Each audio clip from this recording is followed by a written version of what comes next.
Ainsi parlait Zarathustra de Frédéric Nietzsche. Le prologue de Zarathustra. Lorsque Zarathustra eut atteint sa 30e année, il quitta sa patrie et le lac de sa patrie et s'en alla dans la montagne. Là, il jouit de son esprit et de sa solitude et ne s'en lassa point durant 10 années.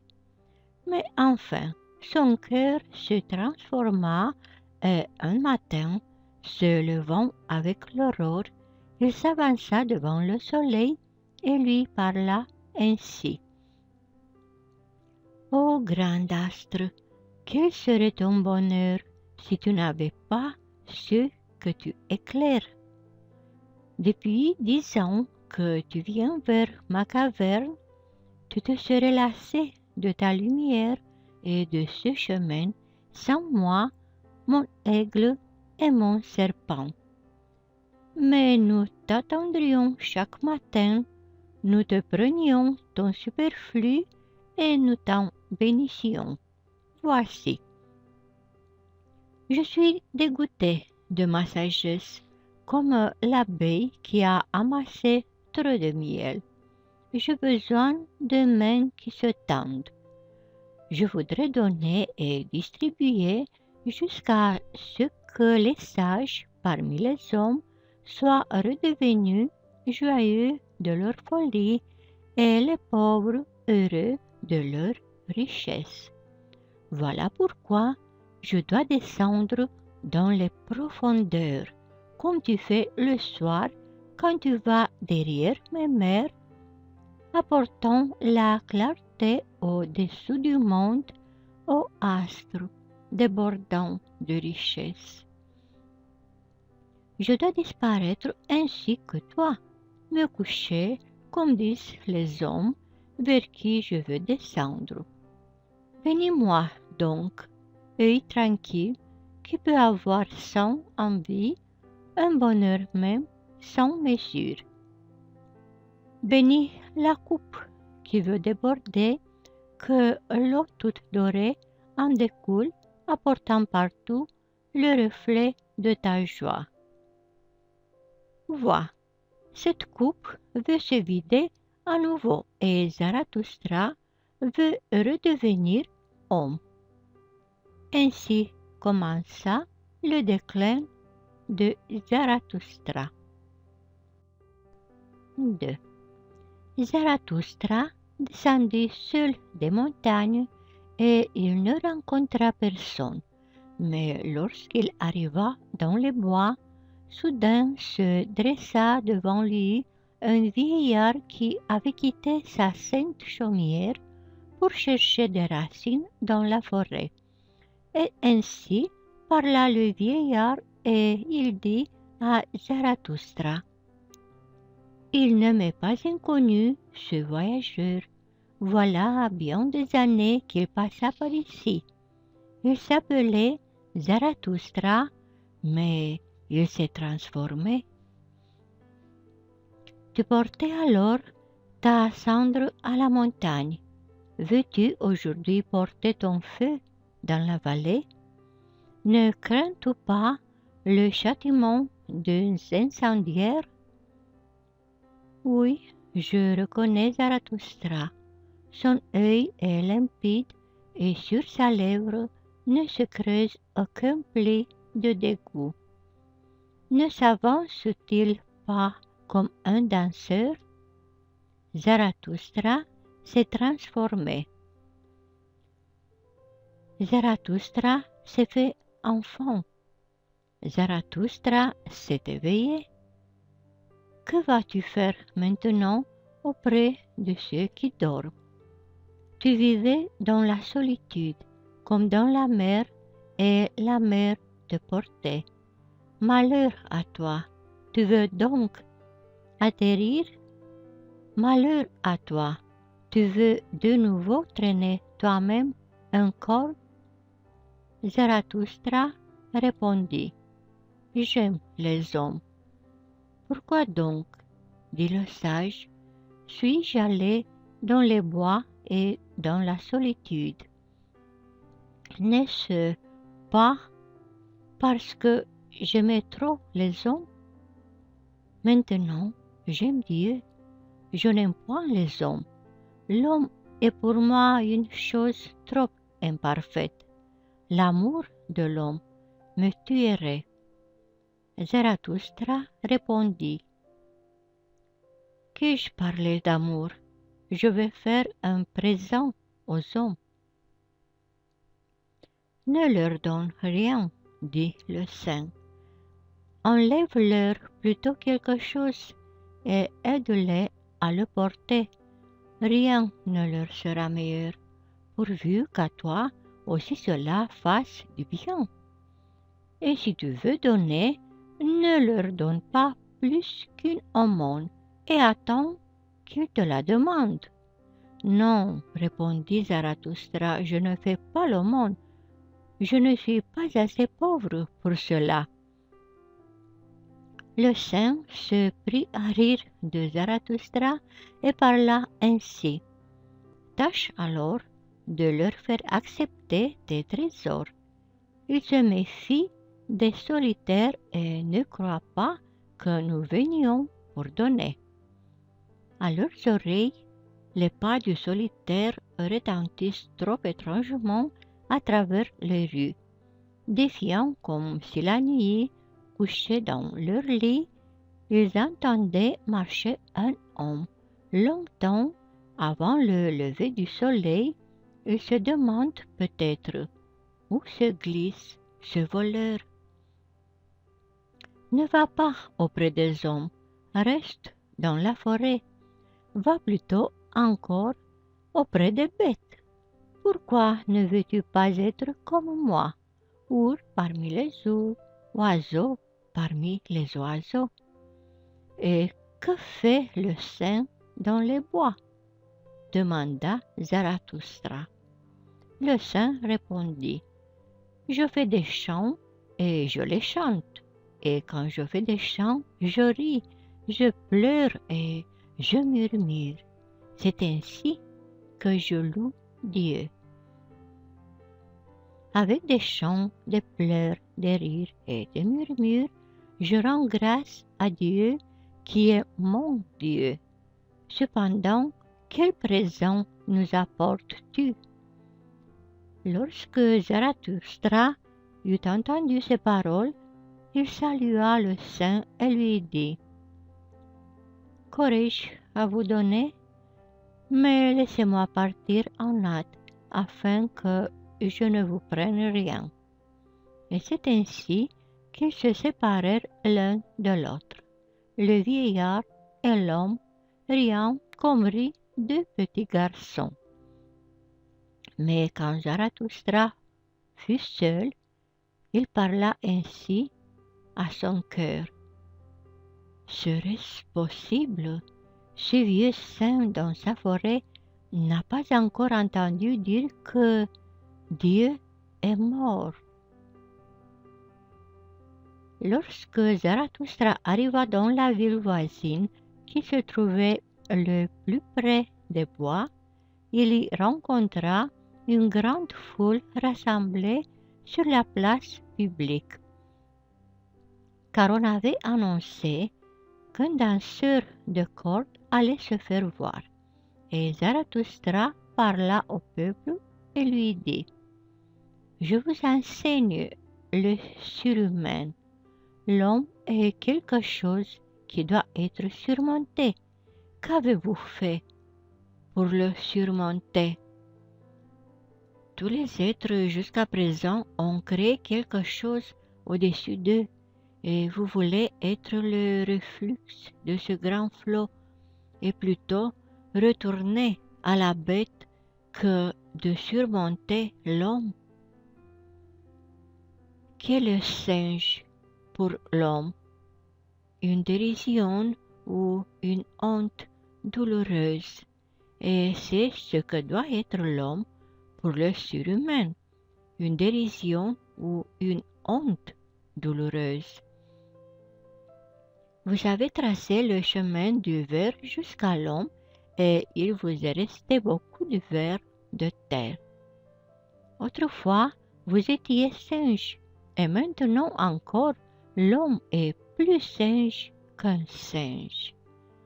Mais le plus sage d'entre vous n'est lui-même qu'une chose disparate, hybride, fait d'une plante et d'un fantôme. Cependant, vous ai-je dit de devenir fantôme ou plante? Voici, je vous enseigne le surhumain. Le surhumain est le sang de la terre. Que votre volonté dise. Que le surhumain soit le sens de la terre.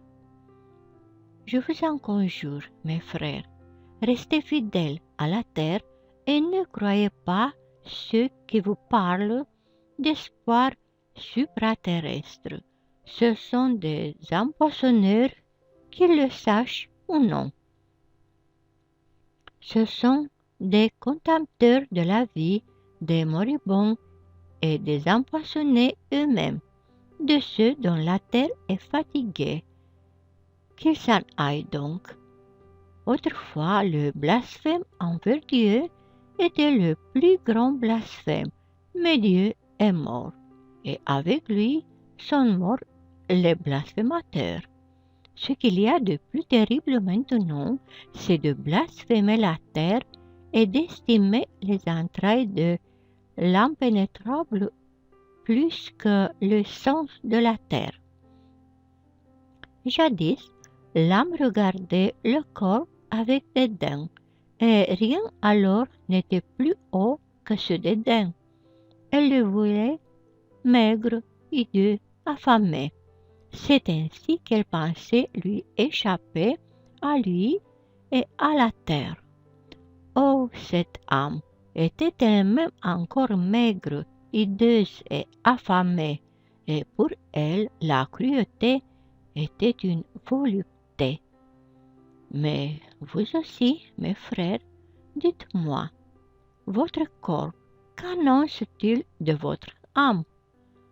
Votre âme n'est-elle pas pauvreté, ordure et pitoyable contentement de soi-même? En vérité, l'homme est un fleuve impur. Il faut être devenu océan pour pouvoir, sans se saillir, recevoir un fleuve impur. Voici, je vous enseigne le surhumain. Il est cet océan. En lui peut s'abîmer votre grand mépris. Que peut-il vous arriver de plus sublime? C'est l'heure du grand mépris, l'heure où votre bonheur même se tourne en dégoût, tout comme votre raison et votre vertu. L'heure où vous dites « Qu'importe mon bonheur, il est porté », ordure et pitoyable contentement de soi-même. Mais mon bonheur devrait légitimer l'existence elle-même. L'heure où vous dites « Qu'importe ma raison, est-elle avide de science comme le lion de nourriture? Elle est pauvreté, ordure et pitoyable contentement de soi-même. L'heure où vous dites « Qu'importe ma vertu, elle ne m'a pas encore fait délirer, que je suis fatigué de mon bien et de mon mal. Tout cela est pauvreté, ordure et pitoyable contentement de soi-même. » L'heure où vous dites « Qu'importe ma justice, je ne vois pas que je sois charbon ardent, mais le juste est charbon ardent. » L'heure où vous dites « Qu'importe ma pitié, la pitié n'est-elle pas la croix où l'on cloue celui qui aime les hommes? Mais ma pitié n'est pas une crucifixion. Avez-vous déjà parlé ainsi? Avez-vous déjà crié ainsi? Hélas! Que ne vous ai-je déjà entendu crier ainsi? Ce ne sont pas vos péchés, c'est votre contentement qui crie contre le ciel, c'est votre avarice, même dans vos péchés, qui crie contre le ciel. Où donc est l'éclair qui vous léchera de sa langue? Où est la folie qu'il faudrait vous inoculer? Voici, je vous enseigne le surhumain. Il est cet éclair, il est cette folie. Quand Zarathustra eut parlé ainsi, quelqu'un de la foule s'écria: Nous avons assez entendu parler du danseur de cordes, faites-nous le voir maintenant. Et tout le peuple rit de Zarathustra. Mais le danseur de cordes qui croyait que l'on avait parlé de lui se mit à l'ouvrage. Zarathustra, cependant, regardait le peuple et s'étonnait. Puis il dit: L'homme est une corde tendue entre la bête et le surhumain, une corde sur l'abîme. Il est dangereux de passer de l'autre côté, dangereux de rester en route, dangereux de regarder en arrière, frisson et arrêt dangereux. Ce qu'il y a de grand dans l'homme, c'est qu'il est un pont et non un but. Ce que l'on peut aimer en l'homme, c'est qu'il est un passage et un déclin.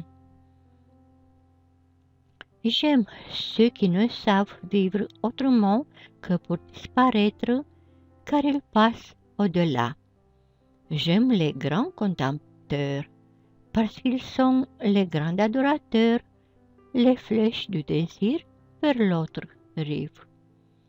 J'aime ceux qui ne cherchent pas derrière les étoiles une raison pour périr ou pour s'offrir en sacrifice, mais ceux qui se sacrifient à la terre pour qu'un jour la terre appartienne aux surhumains. J'aime celui qui vit pour connaître et qui veut connaître afin qu'un jour vive le surhumain, car c'est ainsi qu'il veut son propre déclin. J'aime celui qui travaille et invente pour bâtir une demeure au surhumain, pour préparer à sa venue la terre, les bêtes et les plantes, car c'est ainsi qu'il veut son propre déclin. J'aime celui qui aime sa vertu, car la vertu est une volonté de déclin et une flèche de désir. J'aime celui qui ne réserve pour lui-même aucune parcelle de son esprit, mais qui veut être tout entier l'esprit de sa vertu, car c'est ainsi qu'en esprit il traverse le pont. J'aime celui qui fait de sa vertu son penchant et sa destinée, car c'est ainsi qu'à cause de sa vertu, il voudra vivre encore et ne plus vivre.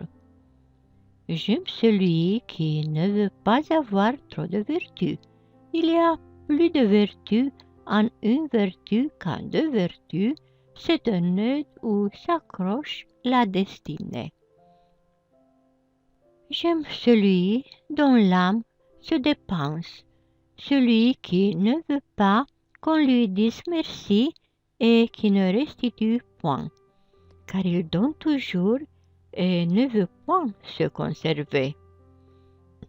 J'aime celui qui a honte de voir le dé tomber en sa faveur et qui demande alors: suis-je donc un faux joueur? Car il veut périr. J'aime celui qui jette des paroles d'or au devant de ses œuvres et qui tient toujours plus qu'il ne promet, car il veut son déclin.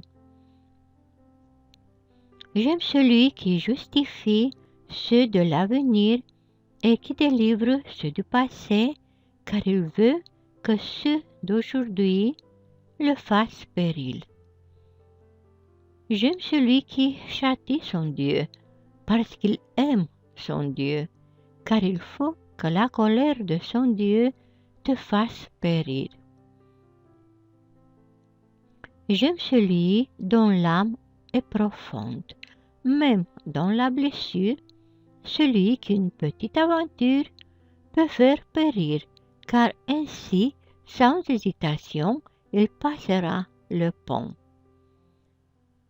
J'aime celui dont l'âme déborde au point qu'il s'oublie lui-même et que toute chose soit en lui.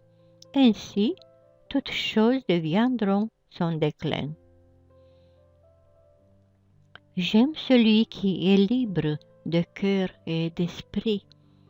Ainsi, sa tête ne sert que d'entraille à son cœur, mais son cœur l'entraîne au déclin.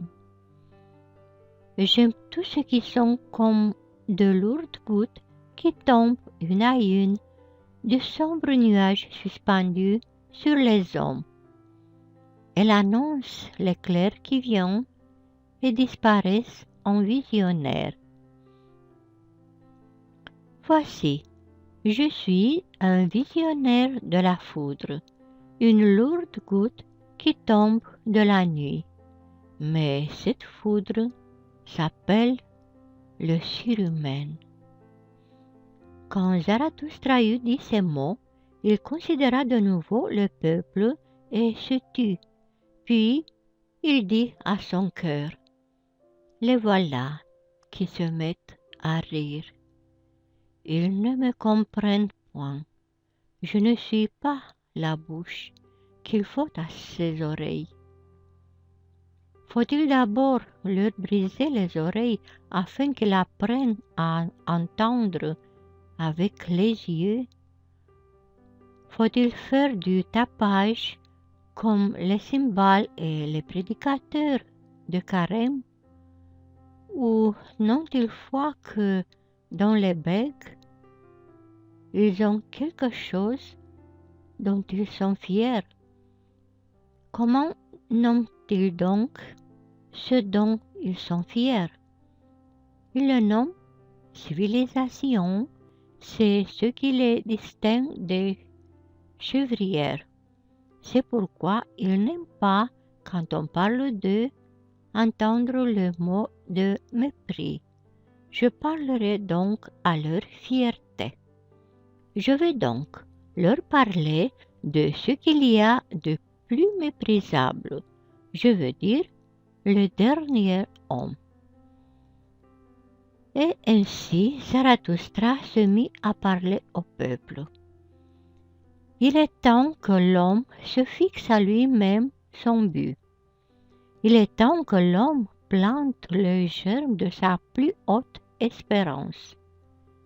Maintenant, son sol est encore assez riche, mais ce sol un jour sera pauvre et stérile et aucun grand arbre ne pourra plus y croître. Malheur!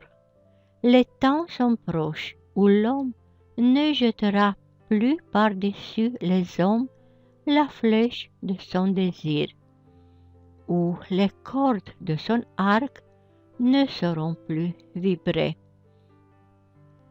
Je vous le dis, il faut porter encore en soi un chaos pour pouvoir mettre au monde une étoile dansante. Je vous le dis, vous portez en vous un chaos. Malheur! Les temps sont proches où l'homme ne mettra plus d'étoiles au monde. Malheur! Les temps sont proches du plus méprisable des hommes qui ne sait plus se mépriser de lui-même.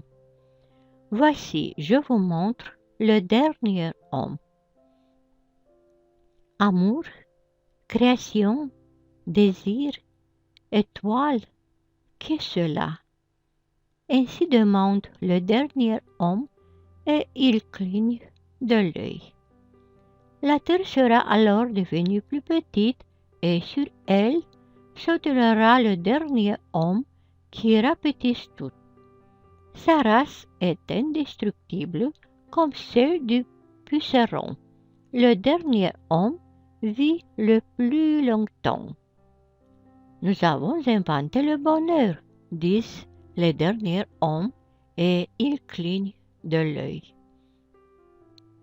Ils ont abandonné les contrées où il était dur de vivre, car on a besoin de chaleur. On aime encore son voisin et l'on se frotte à lui, car on a besoin de chaleur. Tomber malade et être méfiant passe chez eux pour un péché. On s'avance prudemment, bien fou qui trébuche encore sur les pierres et sur les hommes. Un peu de poison de ci de là pour se procurer les rêves agréables, et beaucoup de poison enfin pour mourir agréablement.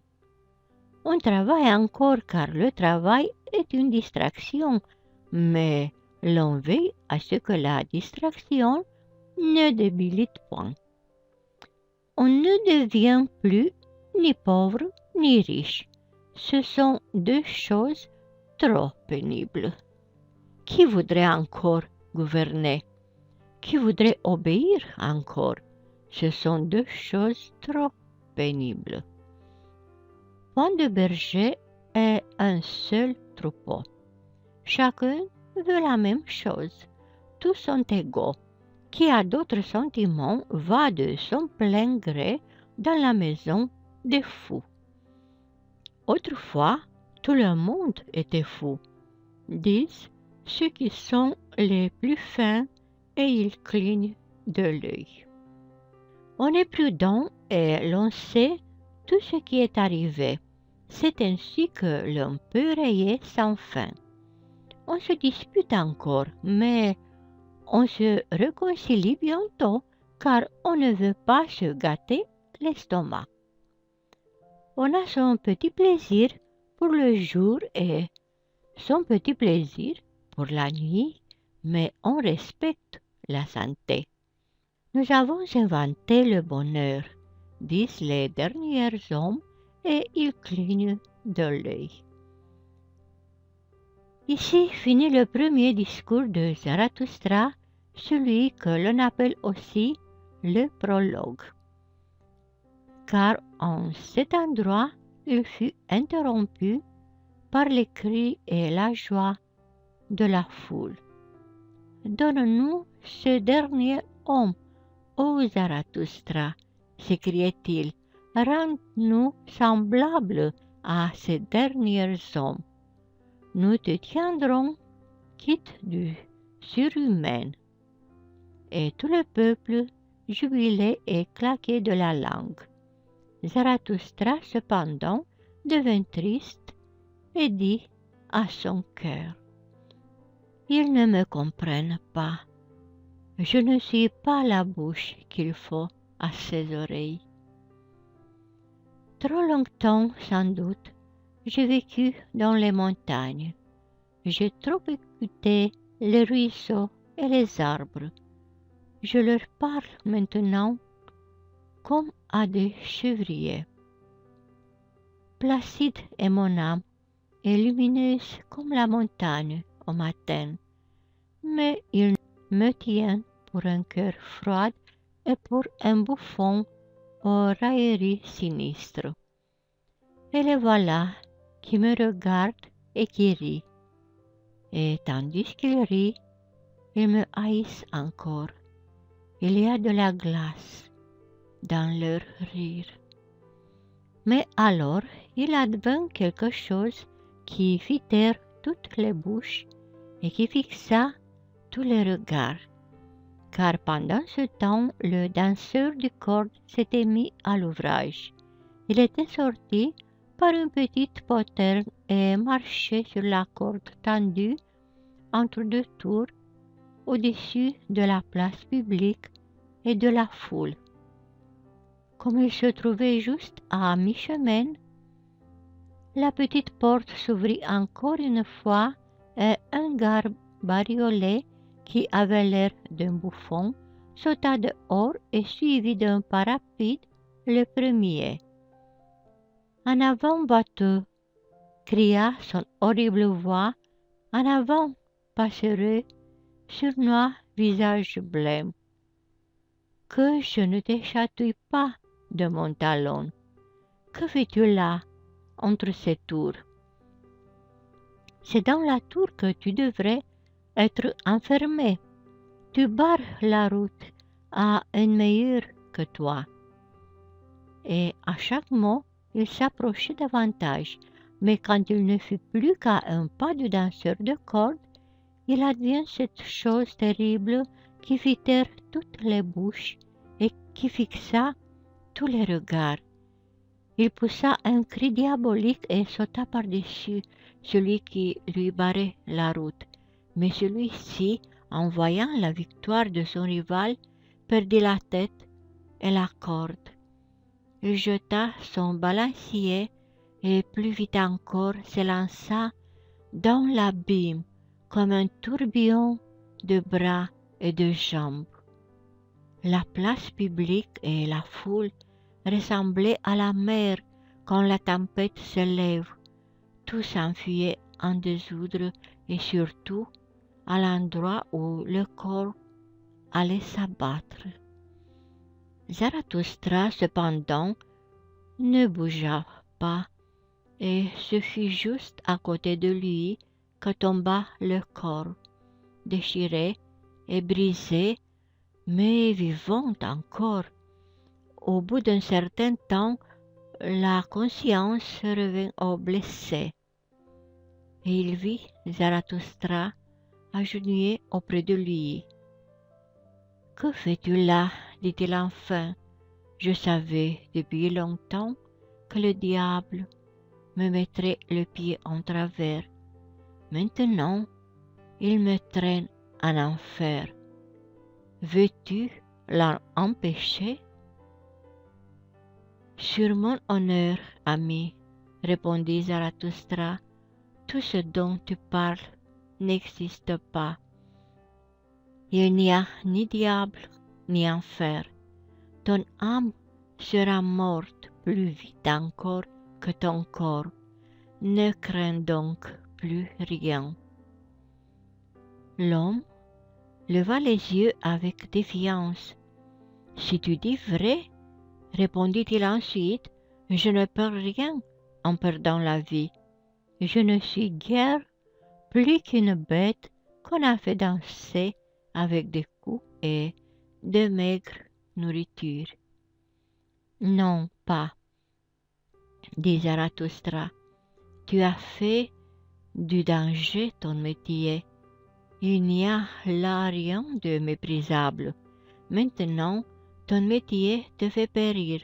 C'est pourquoi je vais t'enterrer de mes mains. » Quand Zarathustra eut dit cela, le moribond ne répondit plus, mais il remua la main comme s'il cherchait la main de Zarathustra pour le remercier. Cependant, le soir tombait et la place publique se volait d'ombre.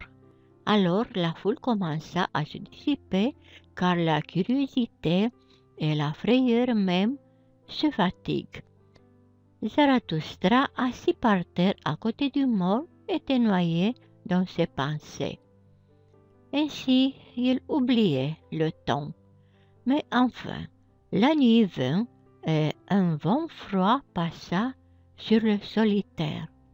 Alors Zarathustra se leva et il dit à son cœur, « En vérité, Zarathustra a fait une belle pêche aujourd'hui. Il n'a pas attrapé d'homme, mais un cadavre. » Inquiétante est la vie humaine et de plus toujours dénuée de sens. un bouffon peut lui devenir fatal. Je veux enseigner aux hommes le sens de leur existence, qui est le surhumain, l'éclat du sombre nuage homme. Mais je suis encore loin d'eux et mon esprit ne parle pas à leur sens. Pour les hommes, je tiens encore le milieu entre un fou et un cadavre.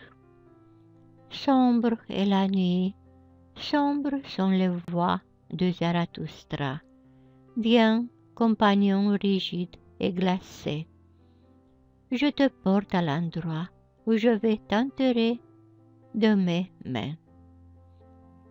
Quand Zarathustra eut dit cela à son cœur, il chargea le cadavre sur ses épaules et se mit en route. Il n'avait pas encore fait 100 pas qu'un homme se glissa auprès de lui et lui parla tout bas à l'oreille, et voici, celui qui lui parlait était le bouffon de la tour. « Va-t'en de cette ville, ô Zarathustra, dit-il. Il y a ici trop de gens qui te haïssent. Les bons et les justes te haïssent et ils t'appellent leur ennemi et leur contempteur. Les fidèles de la vraie croyance te haïssent et ils t'appellent un danger pour la foule. Ce fut ton bonheur qu'on se moqua de toi, car vraiment tu parlais comme un bouffon. Ce fut ton bonheur de t'associer aux chiens morts. En t'abaissant ici, tu t'es sauvé pour cette fois, mais va-t'en de cette ville, sinon demain je sauterai par-dessus un mort. » Après avoir dit ces choses, l'homme disparut, et Zarathustra continua son chemin par les rues obscures. À la porte de la vie, il rencontra les fossoyeurs. Ils éclairèrent sa figure de leurs flambeaux, reconnurent Zarathustra et se moquèrent beaucoup de lui. Zarathustra emporte le chien mort.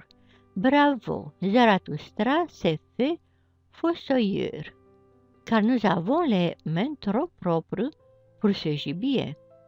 Zarathustra veut-il donc voler sa pâture au diable? Allons, bon appétit, pourvu que le diable ne soit pas plus habile voleur que Zarathustra.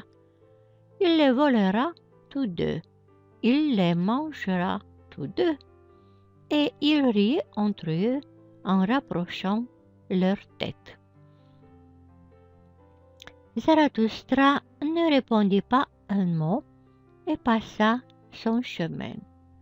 Lorsqu'il eut marché pendant 10 heures le long des bois et des marécages, il avait tellement entendu hurler des loups affamés que la faim s'est emparée de lui. Aussi s'arrêta-t-il à une maison isolée où brûlait une lumière. La faim s'empare de moi comme un brigand, dit Zarathustra.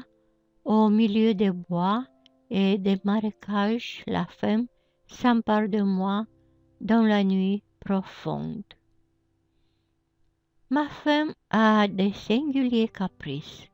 Souvent, elle ne me vient qu'après le repas, et aujourd'hui, elle n'est pas venue de toute la journée. Où donc s'est-elle attardée? En passant ainsi, Zarathustra frappa à la porte de la maison. Un vieil homme parut aussitôt. Il portait une lumière et demanda « Qui vient vers moi et vers mon mauvais sommeil ?» « Un vivant et un mort, » dit Zarathustra. « Donnez-moi à manger et à boire. J'ai oublié de le faire pendant le jour. Qui donne à manger aux affamés réconforte sa propre âme. » Ainsi parle la sagesse. Le vieux se retire, mais il revint aussitôt et offrit à Zarathustra du pain et du vin. C'est une méchante contrée pour ceux qui ont faim, dit-il. C'est pourquoi j'habite ici. Hommes et bêtes viennent à moi, le solitaire. Mais invite aussi ton compagnon à manger et à boire. Il est plus fatigué que toi. Zarathustra répondit, mon compagnon est mort. Je l'y déciderai difficilement. Cela m'est égal, dit le vieux en grognant. Qui frappe à ma porte doit prendre ce que je lui offre. Mangez et portez-vous bien.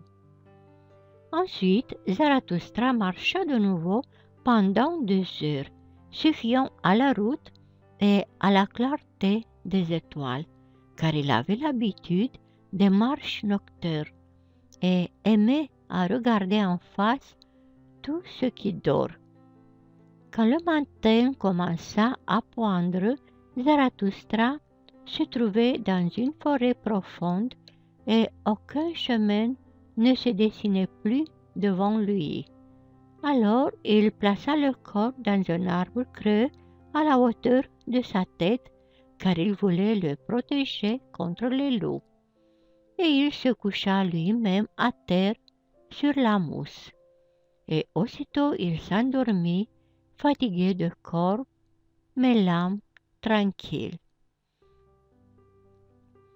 Zarathustra dormit longtemps, et non seulement l'aurore passa sur son visage, mais encore le matin. Enfin, ses yeux s'ouvrirent et avec étonnement, Zarathustra jeta un regard sur la forêt et dans le silence, avec étonnement, il regarda en lui-même. Puis il se leva à la hâte comme un matelot qui tout à coup voit la terre et il poussa un cri d'allégresse, car il avait découvert une vérité nouvelle et il parla à son cœur et il lui dit: mes yeux se sont ouverts. J'ai besoin de compagnons vivants, non point de compagnons morts et de cadavres que je porte avec moi où je veux. Mais j'ai besoin de compagnons vivants qui me suivent parce qu'ils veulent se suivre eux-mêmes partout où je vais. Mes yeux se sont ouverts. Ce n'est pas à la foule que je dois parler, Zarathustra, mais à des compagnons.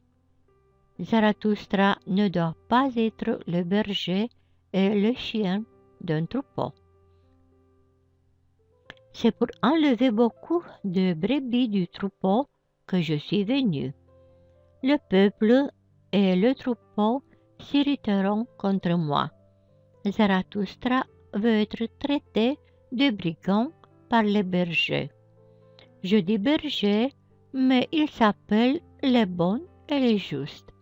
Je dis bergers, mais ils s'appellent les fidèles de la vraie croyance. Voyez les bons et les justes. Qui haïssent-ils le plus? Celui qui brise leur table de valeurs, le destructeur, le criminel, mais c'est celui-là, le Créateur. Voyez les fidèles de toutes les croyances. Qui haïssent-ils le plus? Celui qui brise leur table de valeurs, le destructeur, le criminel, mais c'est celui-là, le Créateur. Des compagnons, voilà ce que cherche le Créateur et non des cadavres, des troupeaux ou des croyants. Des créateurs comme lui, voilà ce qui cherche le Créateur, de ceux qui inscrivent des valeurs nouvelles sur des tables nouvelles. Des compagnons, voilà ce que cherche le Créateur, des moissonneurs qui moissonnent avec lui, car chez lui tout est mûr pour la moisson. Mais il lui manque les 100 faucilles aussi. Plein de colère, arrache-t-il les épis. Des compagnons, voilà ce que cherche le Créateur de ceux qui savent acquiser leurs faucilles. On les appellera destructeurs et contempleurs du bien et du mal, mais ce seront eux qui moissonneront et qui seront en fête. Des créateurs comme lui, voilà ce que cherche Zarathustra de ceux qui moissonnent et crament avec lui. Qu'a-t-il à faire de troupeaux, de bergers et de cadavres? Et toi, mon premier compagnon, repose en paix. Je t'ai bien enseveli dans ton arbre creux, je t'ai bien abrité contre les loups. Mais je me sépare de toi, le temps est passé. Entre deux aurores, une nouvelle vérité s'est levée en moi. Je ne dois être ni berger, ni fossoyeur. Jamais plus je ne parlerai au peuple. Pour la dernière fois, j'ai parlé à un mort. Je veux me joindre au Créateur, à ceux qui moissonnent le chemin. Je leur montrerai l'arc-en-ciel et tous les échelons qui mènent au surhumain. Je chanterai mon chant aux solitaires et à ceux qui sont deux dans la solitude. Et quiconque a des oreilles pour les choses inouïes, je lui alourdirai le cœur de ma félicité. Je marche vers mon but, je suis ma route. Je sauterai par-dessus les hésitants et les retardataires. Ainsi, ma marche sera le déclin. Zarathustra avait dit cela à son cœur, alors que le soleil était à son midi. Puis, il interrogea le ciel du regard, car il entendait au-dessus de lui le cri perçant d'un oiseau. Et voici, un aigle planait dans les airs en large cercle, et un serpent était suspendu à lui, non pareil à une proie, mais comme un ami, car il se tenait enroulé autour de son cou. Ce sont mes animaux, dit Zarathustra, et il se réjouit de tout cœur. L'animal le plus fier qu'il est sous le soleil est l'animal le plus rusé qu'il est sous le soleil. Ils sont allés en reconnaissance. Ils ont voulu savoir si Zarathustra vivait encore. En vérité, suis-je encore en vie? J'ai rencontré plus de dangers parmi les hommes que parmi les animaux. Zarathustra suit des voies dangereuses. Que mes animaux me conduisent. Lorsque Zarathustra eut ainsi parlé, il se souvint des paroles du saint dans la forêt. Il soupira et dit à son cœur: il faut que je sois plus sage, que je sois rusé au fond du cœur comme mon serpent. Mais je demande l'impossible. Je prie donc ma fierté d'accompagner toujours ma sagesse. Et si ma sagesse m'abandonne un jour, hélas, elle aime à s'envoler. Puisse du moins ma fierté voler avec ma folie. Ainsi commença le déclin de Zarathustra. Les trois métamorphoses. Je vais vous dire 3 métamorphoses de l'esprit. Comment l'esprit devient chameau. Comment le chameau devient lion. Et comment enfin le lion devient enfant. Il est un fardeau pesant pour l'esprit patient et vigoureux en qui domine le respect. Sa vigueur réclame le fardeau pesant, le plus pesant. Qu'y a-t-il de pesant? Ainsi interroge l'esprit robuste, et il s'agenouille comme le chameau et veut un bon chargement. Qu'y a-t-il de plus pesant? Ainsi interroge l'esprit robuste, dites-le au héros, afin que je le chasse sur moi et que ma force se réjouisse. N'est-ce pas cela, s'humilier pour faire souffrir son orgueil, faire luire sa folie pour tourner en dérisoire sa sagesse? Ou bien est-ce cela, déserter une cause au moment où elle célèbre sa victoire, monter sur de hautes montagnes pour tenter le tentateur? Ou bien est-ce cela, se nourrir des glands et de l'herbe de sa connaissance et souffrir la faim dans son âme pour l'amour de la vérité? Ou bien est-ce cela, être malade et renvoyer les consolateurs, se lier d'amitié avec les sourds qui n'entendent jamais ce que tu veux? Ou bien est-ce cela, descendre dans l'eau sale, si c'est l'eau de la vérité, et ne point repousser les grenouilles visqueuses et les purulents crapauds? Ou bien est-ce cela, aimer qui nous méprise et tendre la main au fantôme lorsqu'il veut nous effrayer? L'esprit robuste charge sur lui tous ses fardeaux pesants, tel le chameau qui, sitôt chargé, se hâte vers le désert, ainsi lui se hâte vers son désert.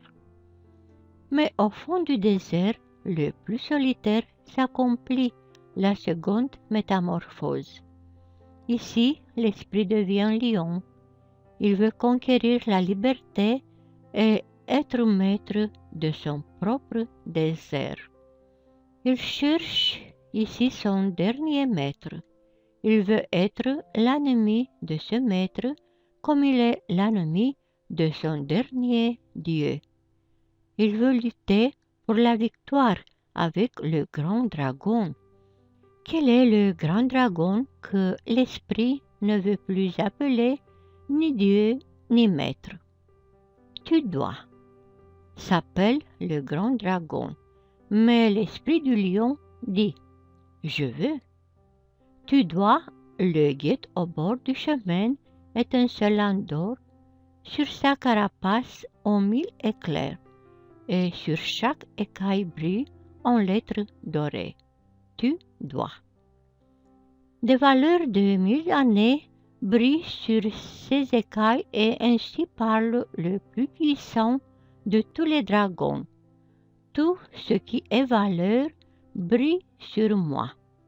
Tout ce qui est valeur a déjà été créé, et c'est moi qui représente toutes les valeurs créées. En vérité, il ne doit plus y avoir de je veux. Ainsi parle le dragon. Mes frères, pourquoi est-il besoin du lion, de l'esprit? La bête robuste qui s'abstient et qui est respectueuse, ne suffit-elle pas? Créer des valeurs nouvelles, le lion même ne le peut pas encore, mais se rendre libre pour la création nouvelle, c'est ce que peut la puissance du lion.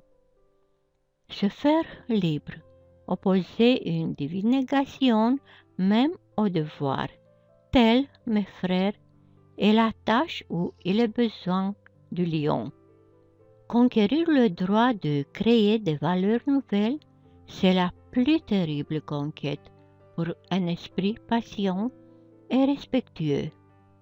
En vérité, c'est là un acte féroce pour lui est le fait d'une bête de proie. Il aimait jadis le tutoie comme son bien le plus sacré. Maintenant, il lui faut trouver l'illusion et l'arbitraire, même dans ce bien le plus sacré, pour qu'il fasse, aux dépens de son amour, la conquête de la liberté. Il faut un lion pour un pareil rapt. Mais dites-moi, mes frères, que peut faire l'enfant que le lion ne pouvait faire? Pourquoi faut-il que le lion ravisseur devienne enfant? L'enfant est innocence et oubli. Un renouveau est un jeu, une roue qui roule sur elle-même, un premier mouvement, une sainte affirmation. Oui, pour le jeu divin de la création, ô mes frères, il faut une sainte affirmation. L'esprit vaut maintenant sa propre volonté. Celui qui a perdu le monde veut gagner son propre monde. Je vous ai nommé 3 métamorphoses de l'esprit. Comment l'esprit devient chameau, comment l'esprit devient lion, et comment enfin le lion devient enfant. Ainsi parlait Zarathustra. Et en ce temps-là, il séjournait dans la vie qu'on appelle la vache multicolore. Des chairs de la vertu. On vantait à Zarathustra un sage que l'on disait savant à parler du sommeil et de la vertu, et à cause de cela, comblé d'honneur et de récompenses, entouré de tous les jeunes gens qui se pressaient autour de sa chaire magistrale. C'est chez lui que se rendit Zarathustra, et avec tous les jeunes gens, il s'assit devant sa chaire. Et le sage parla ainsi. Ayez en honneur le sommeil et respectez-le. C'est la chose première. Et évitez tous ceux qui dorment mal et qui sont éveillés la nuit. Le voleur lui-même a honte en présence du sommeil. Son pas se glisse toujours silencieux dans la nuit. Mais le veilleur de nuit est imprudent, et imprudemment il porte sa corde. Ce n'est pas une petite chose que de savoir dormir. Il faut savoir veiller tout le jour pour pouvoir bien dormir. 10 fois par la journée, il faut que tu te surmontes toi-même. C'est la preuve d'une bonne fatigue et c'est le pavot de l'âme. 10 fois, il faut te réconcilier avec toi-même, car s'il est amer de se surmonter, celui qui n'est pas réconcilié dort mal. Il te faut trouver 10 vérités durant le jour. Autrement, tu chercheras des vérités durant la nuit et ton âme restera affamée. 10 fois dans la journée, il te faut rire et être joyeux. Autrement, tu seras dérangé la nuit par ton estomac, ce père de l'affliction. Peu de gens savent cela, mais il faut avoir toutes les vertus pour bien dormir. Porterai-je un faux témoignage? Commettrai-je un adultère? Convoiterai-je la servante de mon prochain? Tout cela s'accorderait mal avec un bon sommeil. Et si l'on possède même toutes les vertus, il faut s'entendre à une chose. Envoyer dormir autant les vertus elles-mêmes. Il ne faut pas qu'elles se disputent entre elles, les gentilles petites femmes, et encore à cause de toi, malheureux. Paix avec Dieu et le prochain, ainsi le veut le bon sommeil, et paix encore avec le diable du voisin, autrement il te hantera de nuit. Honneur et obéissance à l'autorité, et même à l'autorité boiteuse. Ainsi le veut le bon sommeil.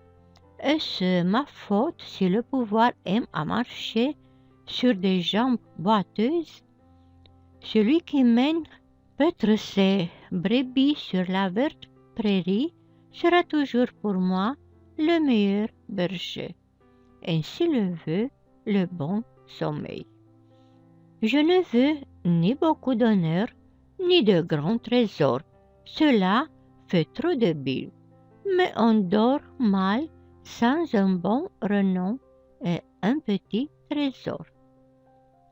J'aime mieux recevoir une petite société qu'une société méchante. Pourtant, il faut qu'elle arrive et qu'elle parte au bon moment. Ainsi le veut le bon sommeil. Je prends grand plaisir aussi aux pauvres d'esprit. Ils accélèrent le sommeil, ils sont bien heureux, surtout quand on leur donne toujours raison. Ainsi s'écoule le jour pour les vertueux. Quand vient la nuit, je me garde bien d'appeler le sommeil. Il ne veut pas être appelé, lui qui est le maître des vertus. Mais je pense à ce que je fais et pensé dans la journée. En ruminant mes pensées, je m'interroge avec la patience d'une vache et je me demande quelles furent donc tes 10 victoires sur toi-même et quelles furent les 10 réconciliations et les 10 vérités et les 10 éclats de rire dont ton cœur s'est régalé. En considérant cela, bercé de 40 pensées, soudain le sommeil s'empare de moi, le sommeil que je n'ai point appelé le maître des vertus. Le sommeil me frappe sur les yeux et mes yeux s'alourdissent. Le sommeil me touche la bouche et ma bouche reste ouverte. En vérité, il se glisse chez moi d'un pied léger le voleur que je préfère, il me vole mes pensées. J'en reste là, debout, tout bête comme ce pupitre. Mais je ne suis pas debout longtemps que déjà je m'étends.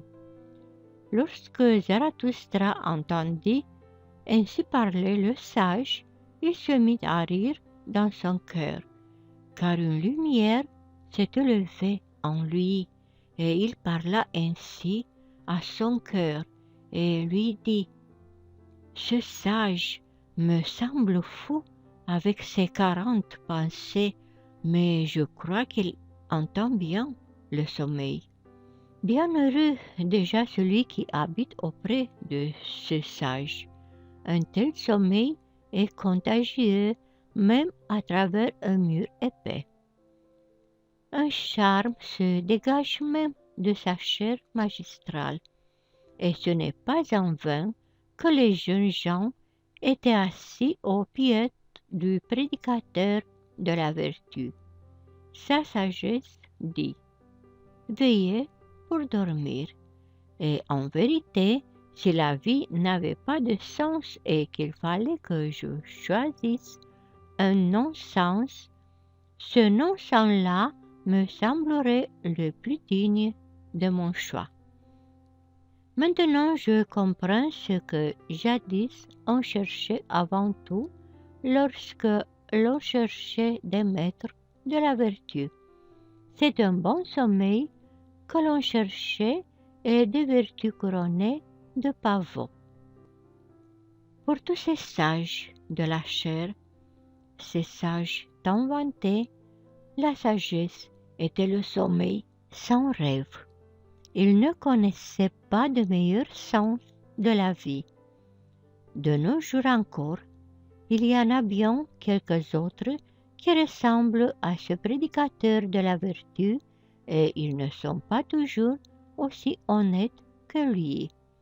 Mais leur temps est passé. Ils ne seront pas debout longtemps que déjà ils seront étendus. Bien heureux les assoupis, car ils s'endormiront bientôt. Ainsi parlait Zarathustra. Des hallucinés de l'arrière-monde. Un jour, Zarathustra jeta son illusion par-delà les hommes, pareil à tous les hallucinés de l'arrière-monde. L'œuvre d'un Dieu souffrant et tourmenté, tel lui parut alors le monde. Le monde me parut être le rêve et l'invention d'un Dieu, semblable à des vapeurs coloriées devant les yeux d'un divin mécontent.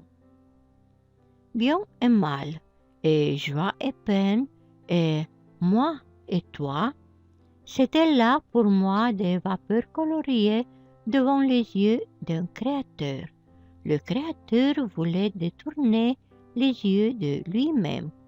Alors, il créa le monde. C'est pour ceux qui souffrent une joie enivrante de détourner les yeux de sa souffrance et de s'oublier. Joie enivrante et oubli de soi, ainsi me parut un jour le monde. Ce monde éternellement imparfait, image et image imparfaite d'une éternelle contradiction, d'une joie enivrante pour son Créateur imparfait, tel me parut un jour le monde. Ainsi, moi aussi, je jetai mon illusion par-delà les hommes, pareil à tous les hallucinés de l'arrière-monde. Par-delà les hommes, en vérité. Hélas, mes frères, ce Dieu que j'ai créé était œuvre faite de main humaine et folie humaine, comme sont tous les dieux. Il n'était comme pauvre fragment d'un homme et d'un moi.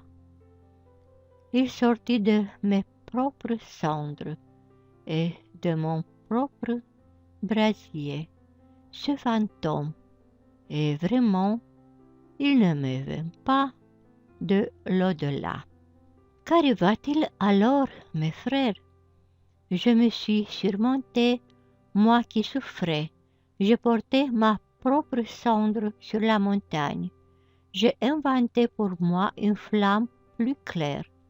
Et voici, le fantôme s'est éloigné de moi. Maintenant, croire à de pareils fantômes, ce serait là pour moi une souffrance et une humiliation. C'est ainsi que je parle aux hallucinés de l'arrière-monde.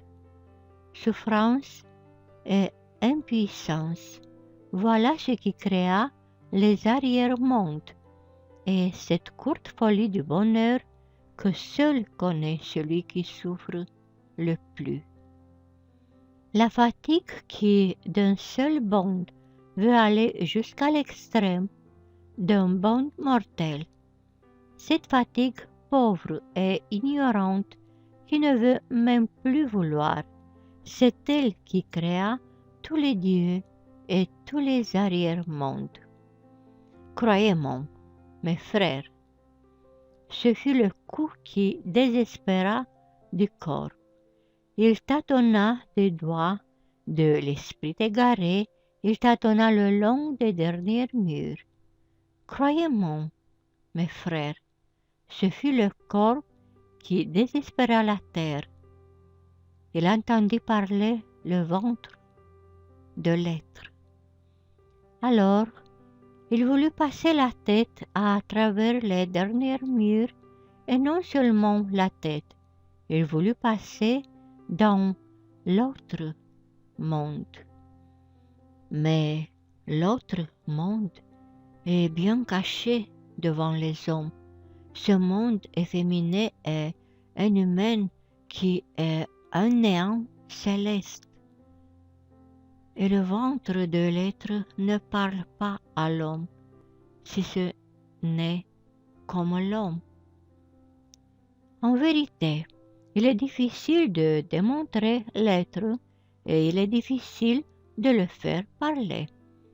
Dites-moi, mes frères, les choses les plus singulières ne vous semblent-elles pas les mieux démontrées?